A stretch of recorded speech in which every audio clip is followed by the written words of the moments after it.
I'm Bob Fringley, and I'm here to tell you the incredible story of how personal computers took over the world. Why am I telling you this at a basketball game? Well, I like the game, but mainly it's because of that guy down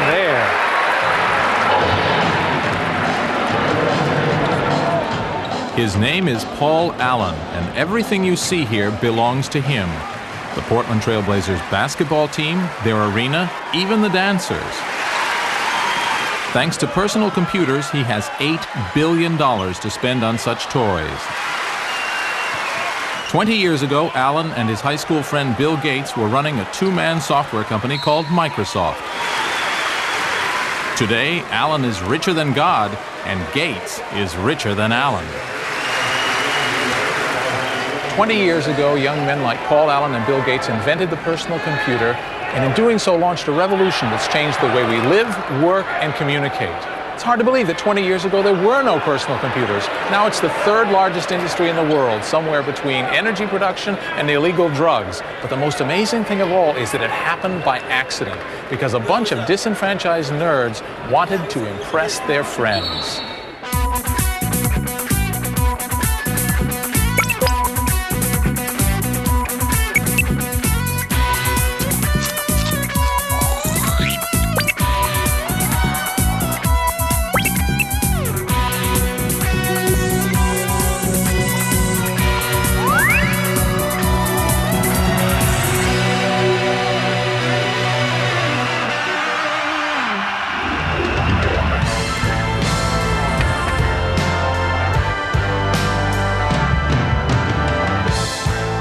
This is the story of how a handful of guys launched an industrial revolution, how they changed the culture of business, how they made history.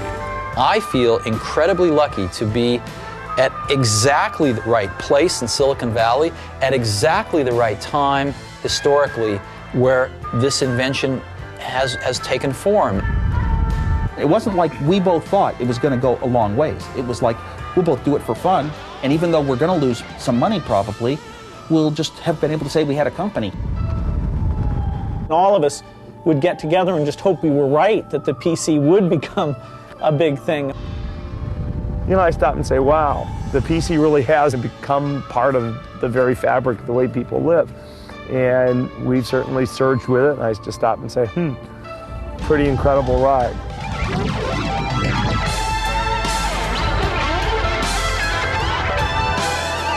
Most of these people come from the place I call home, the Silicon Valley south of San Francisco, California. Growing up here near the electronics companies that give the place its name, these founders of the PC revolution were, for the most part, middle-class white kids from good suburban homes. But it's not their homes we're interested in, it's their garages.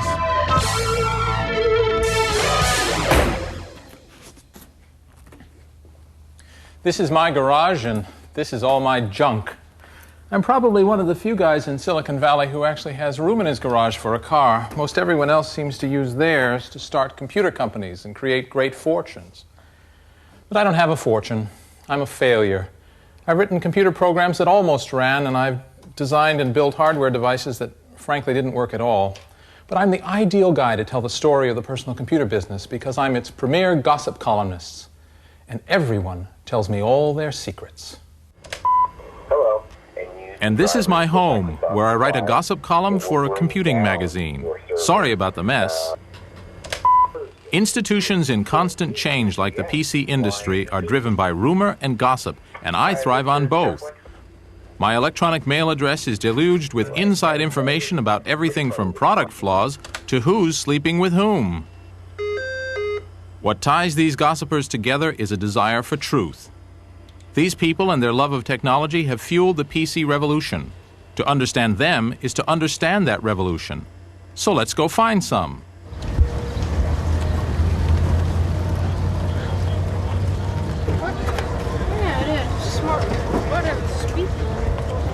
Meet Edwin Chin on a Saturday morning at the Weird Stuff Warehouse. This could be 1976 or 1996, because there is always a new generation of techies like Edwin who hear the calling. Most other kids are watching TV, but not Edwin. You know, I'm interested in electronics and technologies and a hobby since I started when I was like 6 or 7, you know. How old are you now, Edwin? 10 right now. It's no coincidence that the only woman in the vicinity looks bored.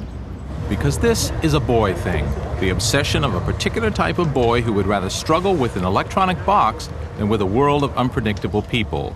We call them engineers, programmers, hackers, and techies, but mainly we call them nerds. I think a nerd is a person who uses the telephone to talk to other people about telephones. And a computer nerd, therefore, is somebody who uses a computer in order to use a computer. And people have like different degrees of passion, different types of passion. You know, some people they just live databases, and like fifth normal form is just like nirvana, and like they just quest for it, you know. Like that's like what gets them up in the morning. What do your friends think of you? Boy, he's a nerd. Yeah. But I don't mind. I'm used to being called a nerd.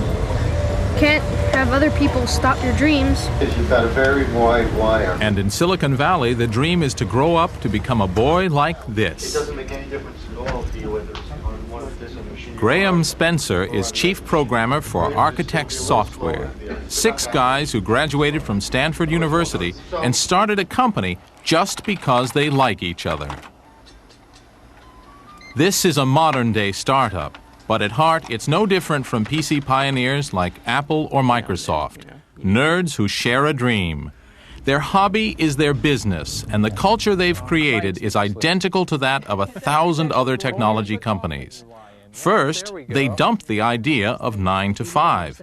In this industry, you can work any 80 hours per week you like. And then I've got my cap, which I use to cover my eyes and Oh, yes. sleep in the early morning while everybody's coming in. We didn't even obey a 24-hour clock. We'd come in and program for a couple days straight. We'd 4 or 5 of us, when it was time to eat, we'd all get in our cars and kind of race over to the restaurant and sit and talk about what we were doing. Sometimes I'd get excited talking about things I'd forget to eat, but then we'd just go back and program some more. It was us and our friends. Those were fun days.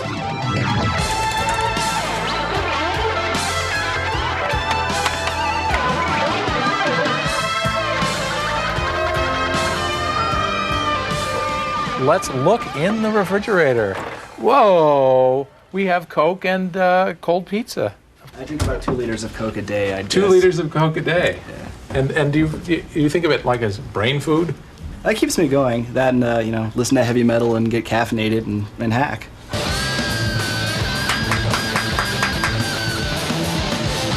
I'd sit down in my room on the floor with sheets of paper spread all around with my computer design I was working on, and always I noticed that I was up pretty late at night and I had lots of Cokes, just part of that life. Combination of stale pizza and body odor and sort of spilt cola kind of ground into the rug.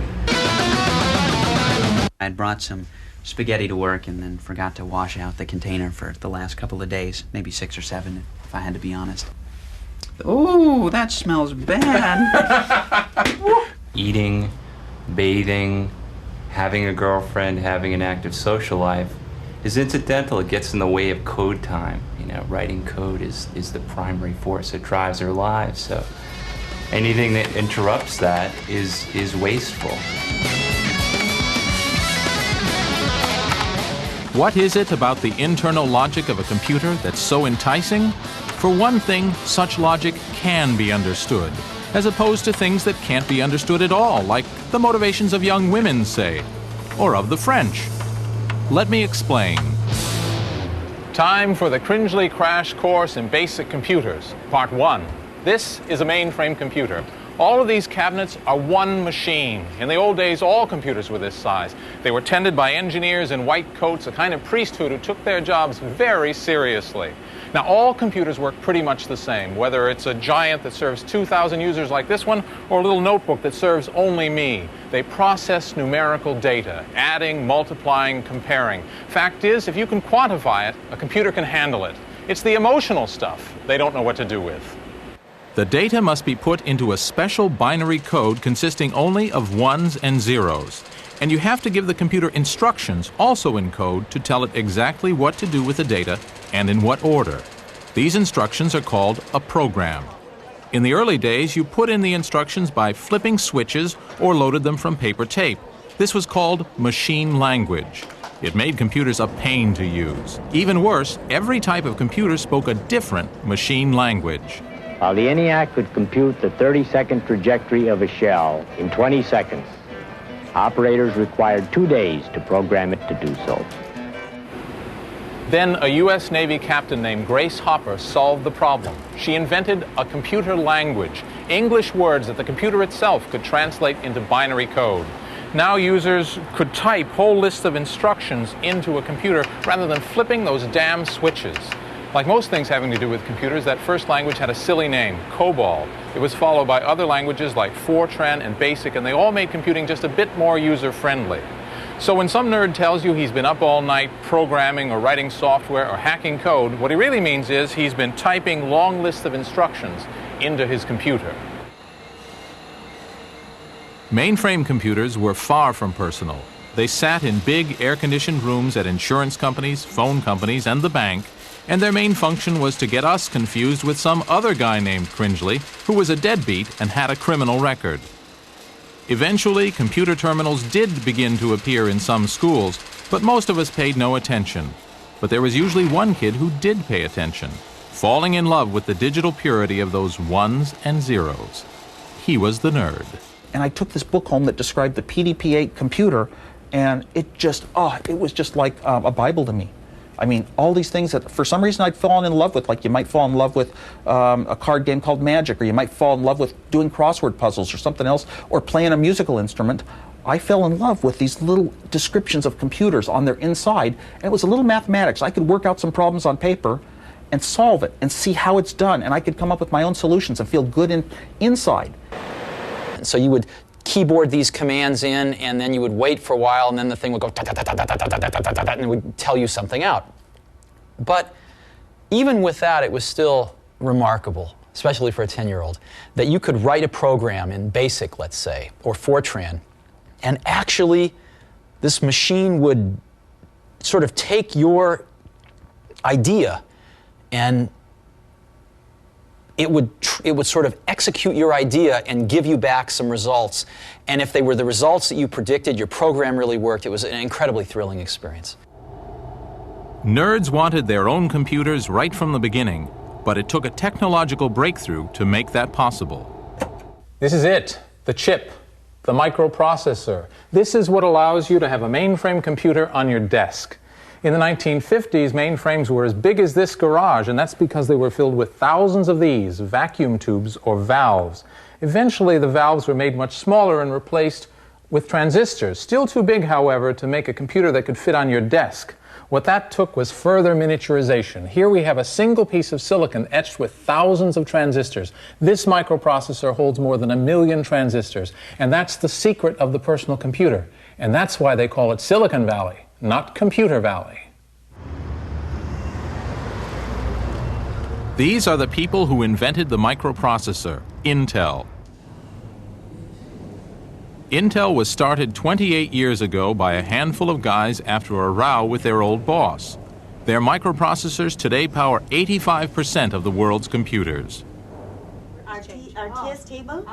Intel not only invented the chip, they are responsible for the laid-back Silicon Valley working style. Everyone was on a first-name basis. There were no reserved parking places, no offices, only cubicles. It's still true today. Here's the chairman's cubicle. Knock, knock. Yeah, I've knocked on the door, but there's no door. Gordon Moore is one of the Intel founders, worth $3 billion. With money like that, I'd have a door. In a business like this, the people with the power are the ones that have the understanding of what's going on, not necessarily the ones on top. It's very important that those people that have the knowledge are the ones that make the decisions. So we set up something where everyone who had the knowledge had an equal say in what was going on. Intel's microprocessors kept getting more powerful. They soon had enough horsepower to run a whole computer. Only Intel didn't appreciate the brilliance of their own product, seeing it as useful mainly for calculators or traffic lights. Intel had all the elements necessary to invent the PC business, but they just didn't get it. Lucky for us, someone did. This is the chip that launched the personal computer revolution.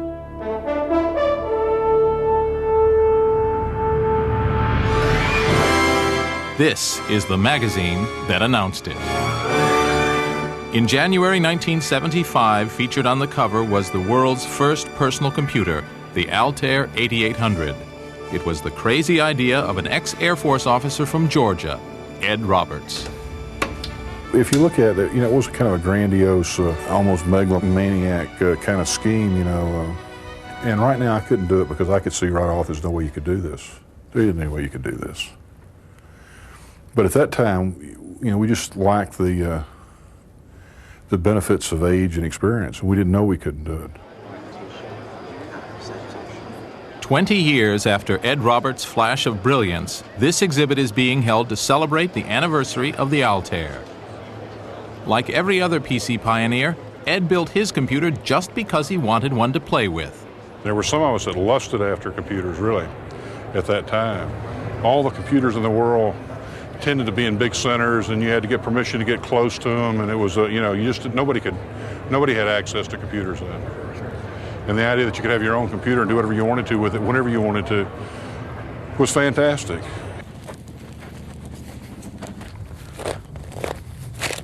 And where was all this happening? It was far from Silicon Valley, Intel, or IBM. Out in the desert near the airport in Albuquerque, New Mexico, Ed Roberts ran a calculator company called MITS.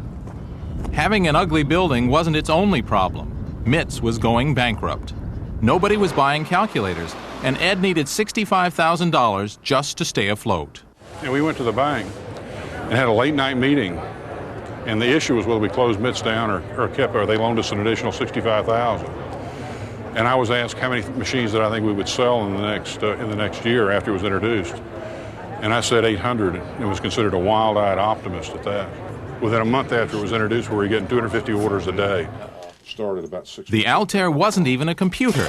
It was a computer kit.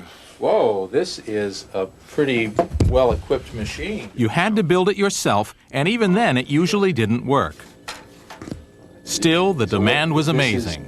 And there were actually people that came to MITS, a couple people with camper trailers, and camped out in the parking lot waiting for their machine. I mean, they were so eager. I think everybody had sort of daydreamed, or Walter Mitty, about owning a computer. The surprise was that it would be possible for the average college student, for example, who was living on bare subsistence, to actually buy a computer. This is what really amazed me, was that people were there was a sort of a pent-up demand for having your own computer. And if it could be that cheap, what a wonderful thing.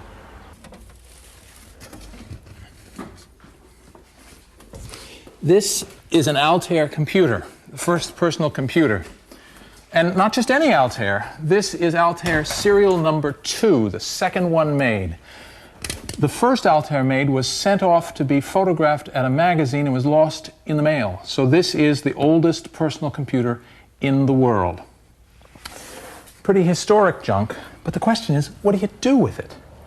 I mean, it has a front panel with switches that you can click back and forth and some lights, but in the back, there's no place to connect a keyboard, there's no place to connect a monitor, there's no place to connect a printer. In fact, there's practically nothing at all that you can really do with this thing. But back then, 1975, the people who had it were thrilled.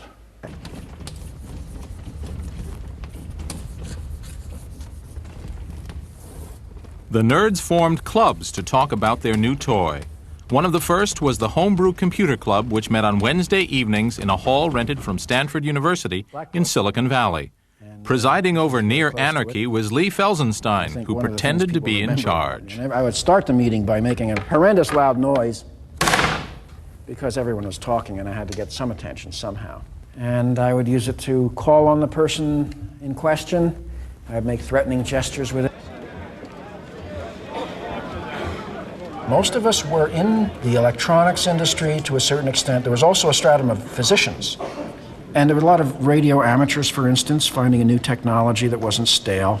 But most of us were at a sort of middle level downwards. We saw ourselves as crazed, ignored geniuses, or possibly geniuses, but at least we could each hope to get our hands on a computer of our own. Not much in them. The very uselessness of the Altair is what drove the hobbyists together. Roger Mellon and Harry Garland started an early computer company. They came here to meet others and to figure out just what the heck could be done with this new toy. A solution in search of a problem. There's no keyboard that I can see. The Altair was tedious to use.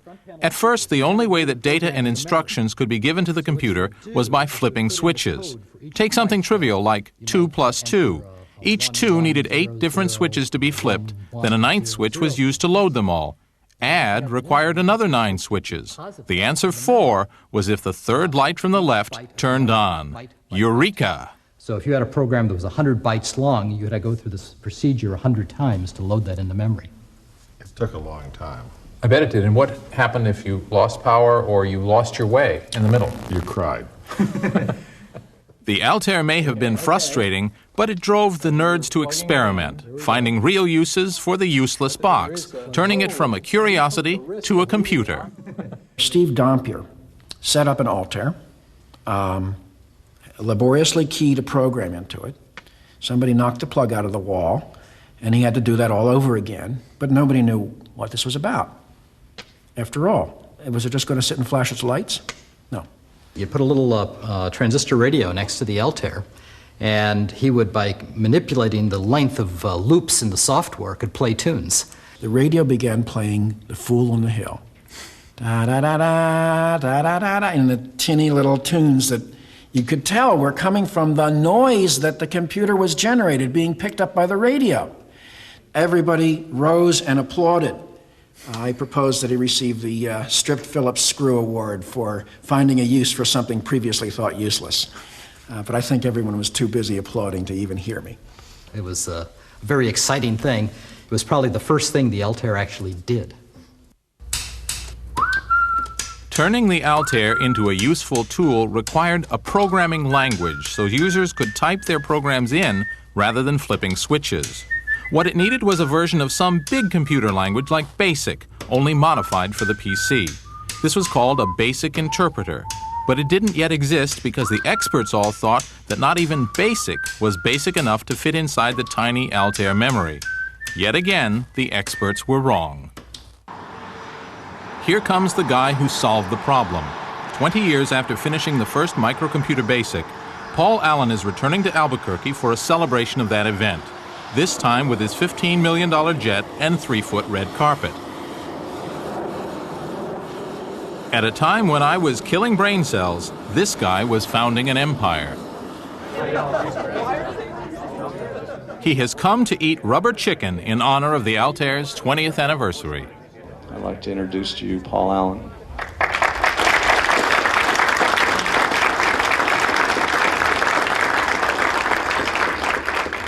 Allen co-founded Microsoft with his younger buddy from high school, Bill Gates. One day in Boston, I was in Harvard Square, and I covered Popular Electronics with this thing that looked like what I'd been imagining. And so I grabbed it off the shelf, and I looked at it, and I bought it, and I ran back to Bill's dorm, and I think he was probably playing poker that night and usually losing money at that point. One of the few times when that's been the case. Paul showed that to me. Then, okay, here was a company that would be needing software. And he said, okay, well, we got to call these guys up and see if this thing is for real. We realized that things were starting to happen, and just because we'd had a vision for a long time of where this chip could go, what it could mean, that didn't mean the industry was going to wait for us while I stayed and finished my degree at Harvard.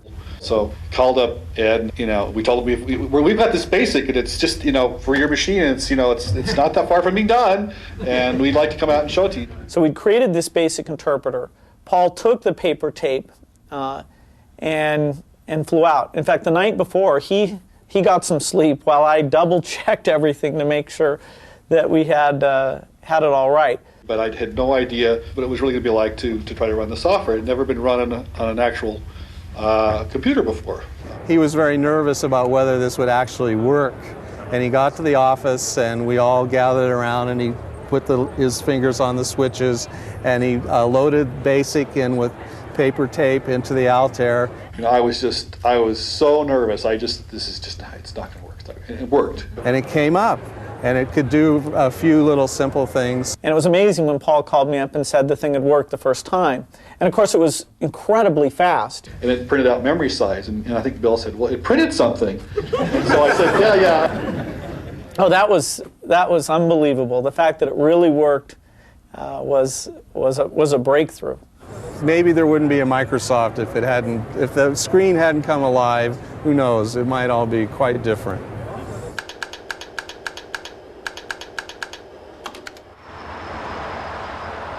After the demo succeeded, Bill forgot about finishing university.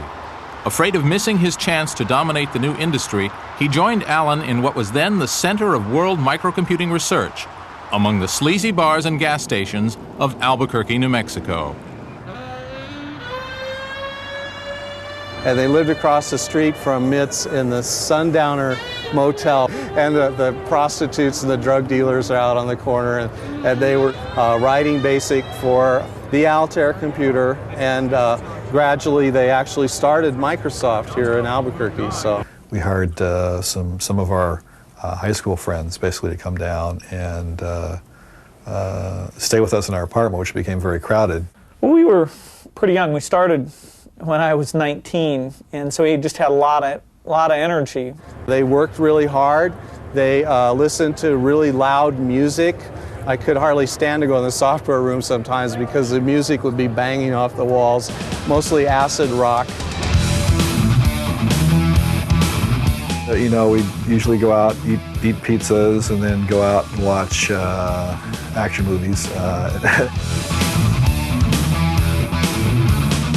They would work all night long, and there were days when Bill Gates would be sleeping on the floor in the software lab, and sometimes would be Bill and these two other guys all, you know, sitting on tables around the apartment with stacks and stacks of paper, right, converting to BASIC for the 8080.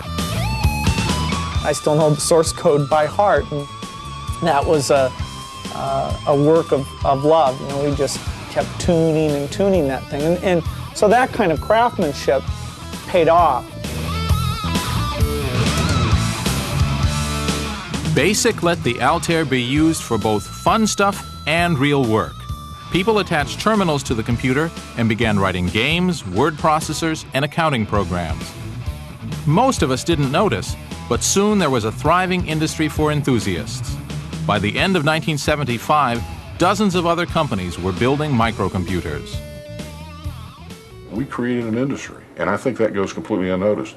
I mean, there was nothing. Every aspect of the industry, when you talk about software, hardware, application stuff, dealerships, you name it, was all done at MITS. It was a wild time. It was a very exciting time. And the first user convention, where we got people to come in and tell us what they were doing, what they were excited about, and other companies like Processor Technology or IMSI or Comemco got going as add-on companies. These companies are long forgotten, but they were the humble beginnings of the PC industry. Left in the hands of those early hobbyists, the PC might have never made it to the shopping mall. Reaching the wider market required a different type of vision.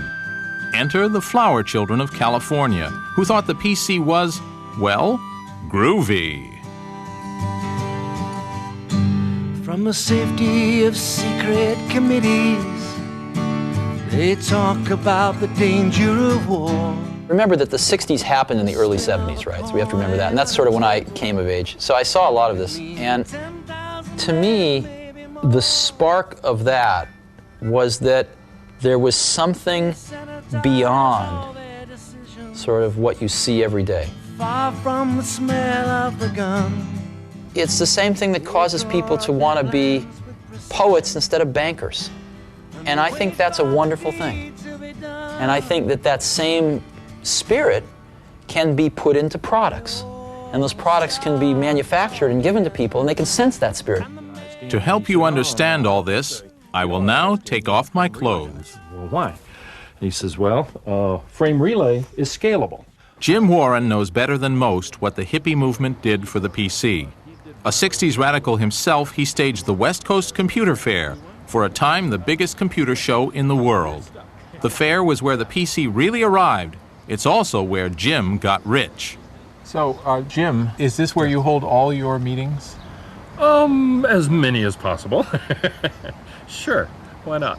This is how Silicon Valley entrepreneurs conduct business? I don't know whether it's how entrepreneurs conduct. Believe it or not, business. Jim once taught No, most of mathematics them are too at a busy Catholic girls' school. Bubbles, Bob? Sure. Okay. Jim was immediately fascinated by the PC, like many Bay Area hippies. The California counterculture was crucial to the PC's development. And the whole spirit there was working together, was sharing. You shared your dope, you shared your bed, you shared your life, you shared your hopes. And a whole bunch of us had the same community spirit, and that permeated the whole Homebrew Computer Club. As soon as somebody would solve a problem, they'd come running down to the Homebrew Computer Club's next meeting, say, "Hey everybody, you know that problem that all of us have been trying to figure out how to solve? Here's the solution. Isn't this wonderful? Aren't I a great guy?" And it's my contention that that is a major component of why Silicon Valley was able to develop the technology as rapidly as it did, because we were all sharing. Everybody won. Out of this creative show and tell came Apple Computer, the first mass-market PC company. The Apple founders, a couple of recent graduates from Homestead High, were regulars at homebrew meetings. Steve Wozniak was the technical wizard, and Steve Jobs was the visionary who saw microcomputers as a possible business. The first Apple computer was primitive. It was cobbled together by Woz to impress his friends at the homebrew meetings. Everybody was interested in computers, so I started getting a crowd around me, because even though I was too shy to raise my hand and say anything in a club meeting, after the club meetings, I would put my computer that I had built, and every week it had a little bit more working on it too. But I would set it down and let people type on the keyboard. I would explain what's in it. If they come up to me and ask a question, I can answer. Nowadays, I would have the ability to tell them what it is, and be a little bit more promotional, but back then I could only answer questions if they asked me. But I got a group that started gathering around me.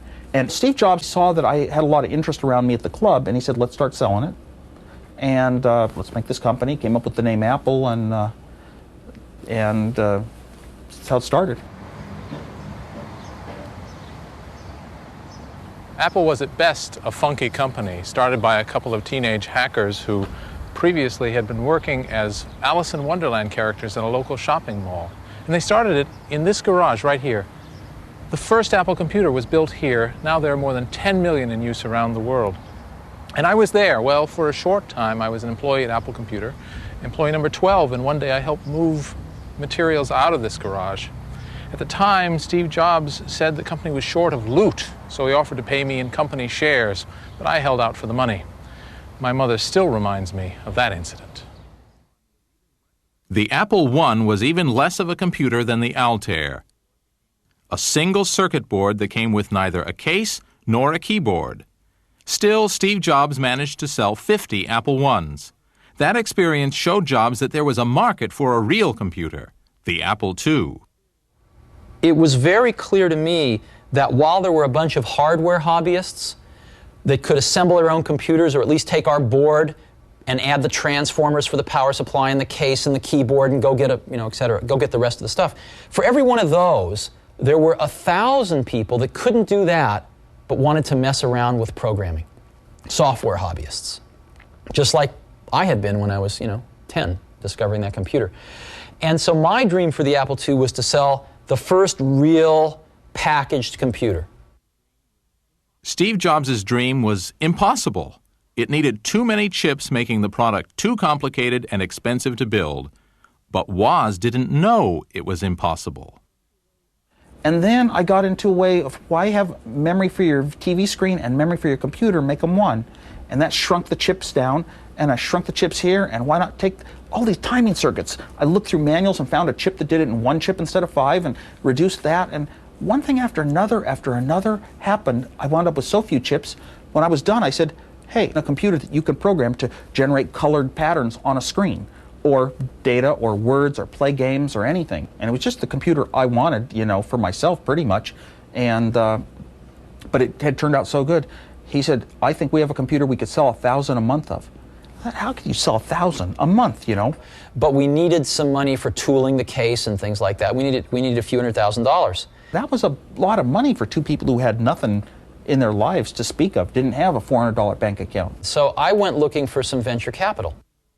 The scruffy 19-year-old seduced the conservative world of venture capitalists. The man Jobs persuaded to part with his cash was Arthur Rock, the inventor of venture capital and the man who had originally funded Intel. At least the Intel boys had graduated from university and owned suits.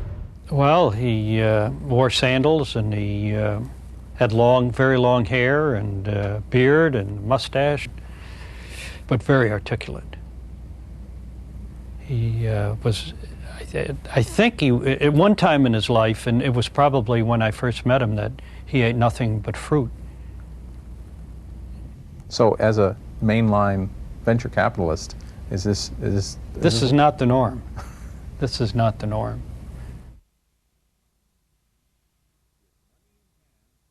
With money in hand and under occasional adult supervision from an ex-Intel manager named Mike Markkula, Woz and Jobs finished the Apple II and ordered a local factory to build 1,000 machines. 2 years passed between the Altair and the Apple II, and in that time a lot of things changed. We went from a computer that was designed for hobbyists and engineers and certainly looked like a piece of test equipment to a computer that looked like a piece of consumer electronics. And we can thank Steve Jobs for that. His sense of design demanded that this structural foam case be used for the Apple II, the first case of its type on a personal computer. And not that there wasn't good engineering inside either. The Apple II was a model of efficient engineering. Here's the floppy disk drive controller, for example. There are 8 chips here where previously there would have been 35. This is an amazing bit of engineering that we can attribute to Steve Wozniak, who was certainly the Mozart of digital design. And all told, it turned the Apple II into a sensation. The Apple II was launched at Jim Warren's West Coast Computer Fair, one of the first big microcomputer shows. The 1978 show drew thousands of attendees and dozens of exhibitors, many of them members of the Homebrew Computer Club, which spawned most of the early microcomputer companies. But there was only one company showing something that looked like a modern personal computer. Right by the entrance, in a prime spot negotiated by Steve Jobs, sat the Apple II. It mesmerized all who saw it. My recollection is we stole the show. And a lot of dealers and distributors started lining up, and we were off and running. How old were you? 21. 21? Yeah. Fire up the Chevy and drive out to the beach. Following the West Coast Computer Fair, the next 2 years were ones of explosive growth for Apple, with thousands of customers arriving on the doorstep of the tiny office in Cupertino, California. Sales and profits grew so quickly that Apple had more money than the company could spend. And the company was very young. The founders were in their 20s, and some employees were even younger, like 14-year-old Chris Espinosa, who never left. He still works at Apple almost 20 years later. There would be public demonstrations of our product every Tuesday and Thursday afternoon at 3 o'clock. And that was good because it was after school. So I would get out of my, sophomore, junior year of high school. I would ride my little moped down to the Apple offices, and at 3 o'clock I'd give the demonstrations of the Apple II. When we were in the office, it was, hey, jokes and wiring up people's phones to do weird things, just every one of us. I mean, there wasn't a person in Apple, I don't think, for a couple of years that was, super serious. We were lucky. We had, the hot product of its day.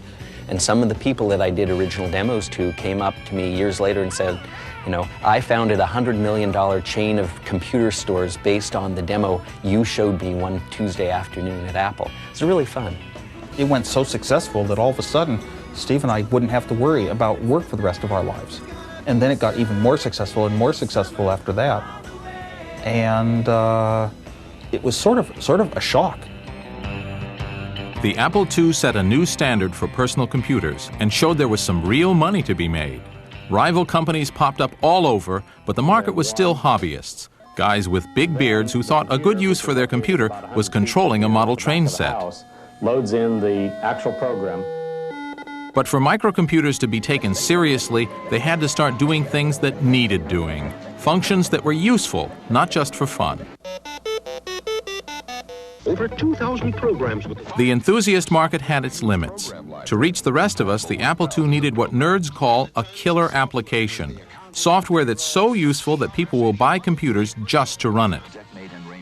For the Apple II, this application was called VisiCalc. It came straight from the blackboards of the Harvard Business School. Invented by a graduate student, Dan Bricklin, with his programmer friend Bob Frankston, VisiCalc was the first electronic spreadsheet. A spreadsheet is a tool for financial planning, bringing together for the first time the seduction of money with the power of microcomputing. Dan Bricklin's professor at Harvard showed how companies used a grid of numbers on a blackboard to work out profits and expenses. 60 down here, and your profit would be this minus this, which gives you 40. And then, well, let's see, what's the sales growth? We'll say there's a 10%. The trick to a spreadsheet is that all the values in the table are related to the others. So changes in one year would ripple through the table, affecting prices and profits in subsequent years. Students were asked to calculate how future profits would be affected by various business scenarios. It was called running the numbers, and they did it laboriously, by hand. Well, let's say your initial costs have 100 fixed costs at the beginning, so now you have a minus 20 is how much you make the first year. And then the second year you have 100, but your variable, let's say, is 25. So now you're losing, what is it? There's a pain in the neck. I wasn't very good at this stuff. 80, what? No. We failed. 15. We just lost. Minus 15, right? And then eventually you're making money. What year do we make money? And, and how much does the cost of money? That's what running the numbers was. Because each value was linked to the others, one mistake could mean disaster. It blows all your numbers afterwards because you make all your calculations based on other numbers before them. If I had miscalculated... Dan, who had worked as a programmer, started daydreaming about how he could use a computer to replace the tedious hand calculations. I imagined that there was this magic blackboard that did like word processing does word wrapping. If you make a change to a word, it automatically pulls everything back. Well, why not recalculate the same way? So that if I changed my number, I should have used 10% instead of 12%. I could just put it in and it would recalculate everything, go through it. And that would be this idea of electronic spreadsheet. Following a model that's common today, Dan Bricklin designed the program, but got his friend Bob Frankston to write the actual computer code. After months of programming late at night, when computer time was cheaper, the Harvard Business School blackboard came to life. Now we've set this up, okay? Then we type a new value in, okay? Here I'm going to take that 100, and I'm going to change it, right? And here, it recalculated. Whoa! That saved me so much time. People who saw it and went and got it, like an accountant, I remember showing it to one around here, and he started shaking and said, "That's what I do all week. I could do it in an hour." What I could do, and they would take their credit cards and shove them in your face. I meet these people now, they come up to me and say, "I got to tell you, it's you changed my life. Changed my life. You made accounting fun." And you have to remember what it was like in those days. We did not use the word spreadsheet because nobody knew what a spreadsheet was. I came up with the name Visible Calculator or VisiCalc because we wanted to emphasize that aspect. VisiCalc hit the market in October 1979, selling for $100. Marv Goldschmidt sold the first copies from his computer store in Bedford, Massachusetts. After a slow start, VisiCalc took off. What it did in our society, it gave people who were obsessed with numbers, whether they're in business or at home, how much am I worth today? What's my stock portfolio worth? How am I doing against budget on this project?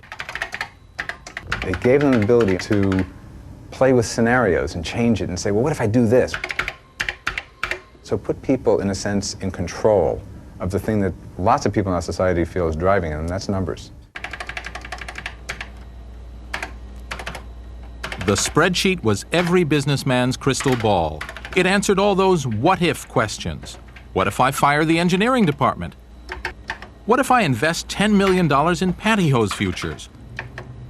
Look, I'll be rich in under a year and have slimmer thighs at the same time. The computer says so. $5 up, 25! The effect of the spreadsheet was enormous. Armed with an Apple II running VisiCalc, a 24-year-old MBA with 2 pieces of dubious data could convince his corporate managers to allow him to loot the corporate pension fund and do a leverage buyout. It was the perfect tool for the 80s, the me decade, when money was everything and greed was good. The money seemed limitless. Investments, cash flow. The whiz kids, many fresh out of college, drawn here by the lure of big money. Estimates. He'd made millions for himself and others selling junk bonds. Forecasts or plans. A group that has been motivated by greed. Calc can help you work faster.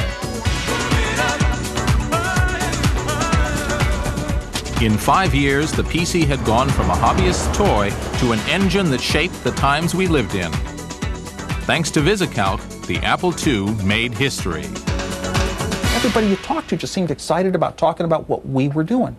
And there was this huge media explosion, kind of like the internet is receiving today, of this is the happening thing. You read about it over and over and over, and every time you took an airplane flight, you read about it. And every newspaper, every week, you'd read something about small computers coming, and Apple was one of the highlight companies.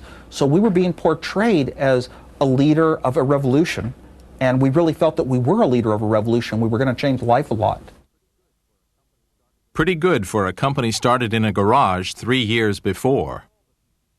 But not all the PC pioneers made great fortunes. Dan Bricklin decided not to patent his spreadsheet idea. Though more than 100 million spreadsheets have been sold since 1979, Bricklin and Frankston haven't earned VisiCalc royalties in years. You know, looking back at how successful a lot of other people have been, it's kind of sad that we weren't as successful. It would be very nice to be gazillionaires, but it can also understand that part of the reason was that that's not what we're trying to be. We're kids of the 60s, and what did you want to do? You wanted to make the world better, and you wanted to make your mark on the world and improve things, and we did it. So by the mark of what we would measure ourselves by, we're very successful. Yes. And what about Ed Roberts? 3 years and 40,000 computers after assembling that first Altair, the fun was over for Ed. MITS was just another player in what had become a competitive market for personal computers. Roberts sold his company in 1978 and started a new life. He went back to his native Georgia and retrained as a doctor. I hadn't really thought anything at all about it until the last few years when people started taking credit for things that we did at MITS. And that's the only thing I think about it. It irritates me, the things that we did at MITS and we took all the heat for, that other people have tried to take credit for. And that frustrates me. While Ed Roberts invented the personal computer, it was the founders of Apple who got rich. When Apple went public in spectacular fashion in 1980, Jobs and Woz became multi-millionaires. The nerds had inherited the earth. I was worth about over $1 million when I was 23, and over $10 million when I was 24, and over $100 million when I was 25. And it wasn't that important because I never did it for the money. It was just a little hobby company like a lot of people do, not thinking anything of it. I mean, it wasn't like we both thought it was going to go a long ways. It was like, we'll both do it for fun.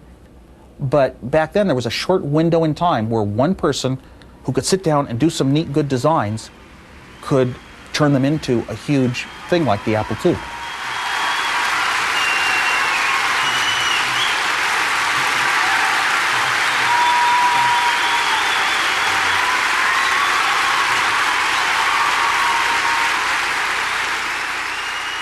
It's astonishing that at the beginning of 1975, nobody owned a personal computer.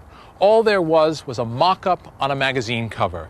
Yet within 5 years, there had emerged here in Silicon Valley a billion-dollar industry. An unhealthy fascination with technology on the part of a few adolescents had awakened the nerd within us all. PC companies were sprouting like mushrooms to meet the enormous demand. Apple had emerged as the top fungus and had taken 50% of the market. To the boys in Cupertino, every day seemed like Christmas. But Scrooge was around the corner. There was a company that everyone associated with the word computer, a company that expected, no, demanded to dominate its market, IBM.